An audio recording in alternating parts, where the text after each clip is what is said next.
Good afternoon and welcome to Galway Pulse. An Taoiseach has announced that some level 5 restrictions will be lifted from the 12th of April. Claire Henry reports. An Taoiseach Micheál Martin will shortly announce any easing of COVID-19 restrictions that may come into action for April. We're now in a position to review the 5-kilometre travel limit for people. From the 12th of April, that limit will no longer apply, and people may travel within their county for exercise and recreation. From the 12th of April, 2 households will be able to meet outdoors for social and recreational purposes. We can also plan for a phased return of the construction industry from the 12th of April. Those involved in the construction of housing and childcare facilities may return to work. This will involve around 14,000 workers, and we believe it is absolutely necessary in terms of dealing with the housing crisis and improving the country's childcare sector. From the 19th of April, some additional high-performance training will be permitted, including senior inter-county GAA training to facilitate National League competitions starting in May, as well as training for certain high-performing athletes approved by Sport Ireland in a range of other sports. From April the 26th, outdoor sports training for under-18s can begin again. Golf and outdoor tennis can be played, and we will be able to access outdoor visitor attractions like zoos and wildlife parks. From the 26th of April, the number of mourners able to attend a funeral will increase to 25. 2 people who have been fully vaccinated can meet again, indoors and outdoors, allowing our oldest citizens who've had a particularly difficult year to reconnect. I'm on Shop Street in Galway City today to find out what the local reaction is to the government's announcement of the easing of restrictions coming into place from April 12th. Yeah, I come from Canada, so I'm from the east coast of Canada where numbers have been low the whole time, and a lot of my friends have lived a pretty normal life actually, so it's a little bittersweet. I am traveling across the world at this time, which is more than a lot of people can say, but with everything closed, it is bittersweet. So to get a little bit further away from home, get to travel around the county, see this part of the country a little more, it's exciting. To be honest with you, I think it's totally ridiculous. I'm literally thinking of emigrating. I'm just tired of the way government are handling things. And I think shops should be open, hair salons, tattoo studios. I work in a tattoo studio and I can say they're as sanitized as hospitals, and there's not that many people in there, so I don't understand the hold up. So I'm not impressed. Claire Henry, Galway Pulse. I'm joined in studio now by reporter Richard Hartman to discuss. Richard, NEFIT announced that no outdoor sport should take place until the 26th of April. It's been revealed this morning that the Dublin Inter-County GAA team have secretly trained. What is the reaction to this?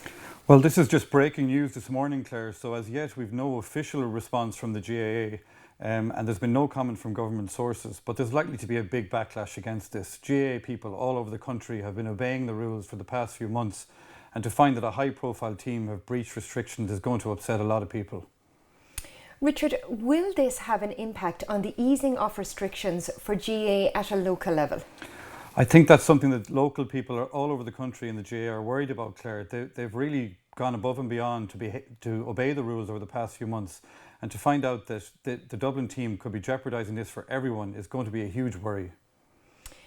We are at a delicate point in the fight against COVID-19. Is support now breaking down for the restrictions? I don't think so, Claire. I certainly hope not. I think this is hopefully an isolated incident. And as I said, people all over the country in all sports, not just the GAA, have been obeying the rules and living with the restrictions. So I hope this is just an isolated incident and that respect for the rules isn't breaking down. Thank you, Richard. Galway hairdresser Sarah Mason decided to close her salon voluntarily at the start of the pandemic in order to protect her staff and clients. Saoirse Mulgrew reports. Sarah Mason decided to close her hair salon voluntarily at the start of the pandemic in order to protect her staff and clients. So we were actually one of the first salons to close voluntarily, and I suppose the reason for that is that we just didn't know what we were dealing with. There was no strategies in place, and it was very early in the pandemic and we were seeing what was going on around the world. So Really, it was kind of a no-brainer to just keep the team safe, keep our client base safe. And we would have a client base that ranges anything from 16 right up to somebody in their 90s. So, and then we also kind of would be very aware that you never know what maybe underlying conditions clients may have that we're unaware of. It also brought an interesting factor to us because a lot of nurses and doctors wrote to us knowing that we had closed to kind of just say they were delighted that they could see that they were getting support instantly. The team at Sarah Mason's made many changes throughout the pandemic in order to adapt their business to the new way of life. So during this time, I took it to really analyse my business. And it's kind of strange to say, but actually I was quite grateful of the time in the very beginning. The other thing I did was I built a brand new online store to create a place for people to shop and also to create a revenue stream for my business in my time of closure. And I think that has been absolutely huge. It's been a huge success.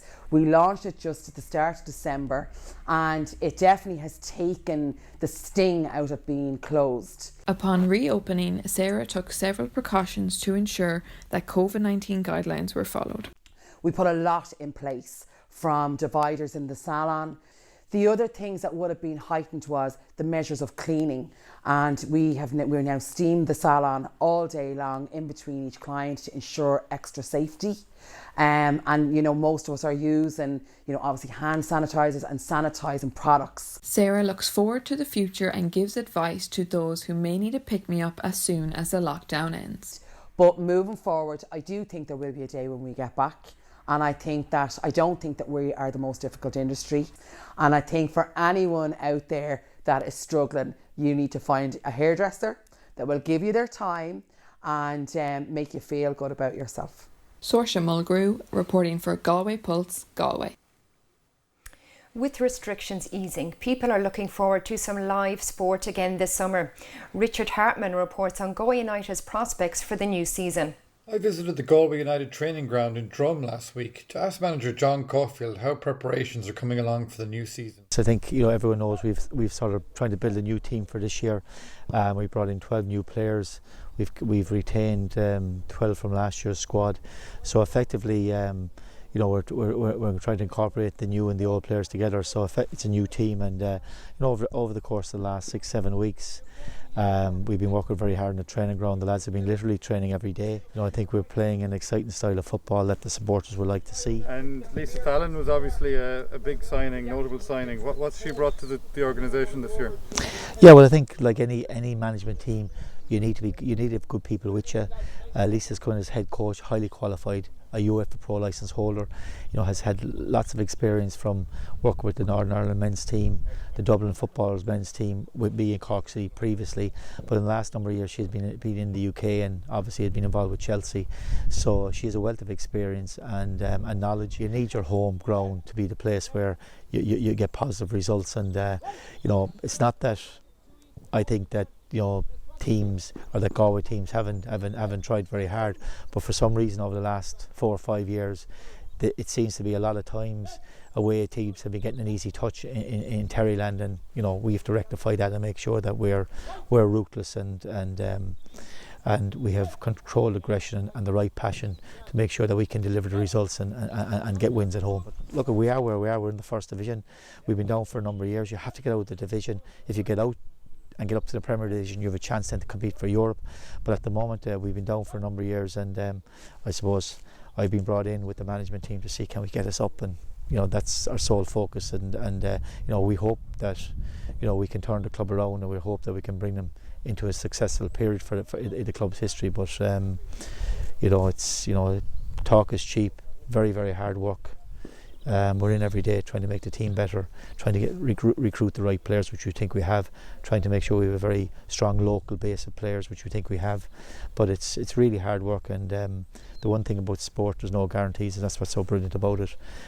You can have all the great plans in place and something can go wrong for you. So I'm around a long time, I have good experience. I've been lucky enough to be in winning teams, and I think I have a lot of knowledge on how to develop and do that. So we need to make sure that this year we try and get promoted.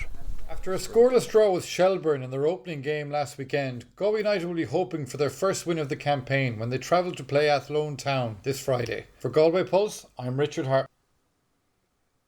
COVID-19 has greatly impacted many aspects of lifestyle and culture in Ireland. One Galway artist has kept going through the pandemic. Our reporter Darren Nolan has more. From fiddling with paper clips and long conference calls to creating stunning wire sculptures, Glenn Gibson has come a long way from his job in corporate real estate in the United States. The Claddagh-born artist now plies his trade producing more wonderful sculptures and teaching others the mental health benefits of art and creation. And the experience was fantastic.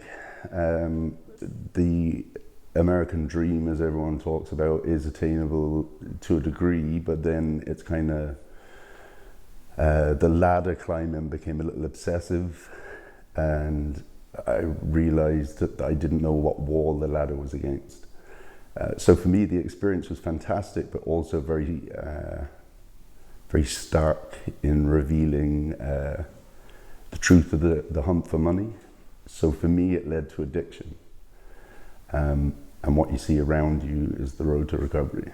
Glenn is one of the driving forces behind the organisation Art in Mind, a non-for-profit organisation dedicated to promoting mental health and well-being through creative practice. So Art in Mind was created to turn the sculpture installation into a community-based project where we bring different groups of people together in the process of making. The mission is mental well-being through creative practice.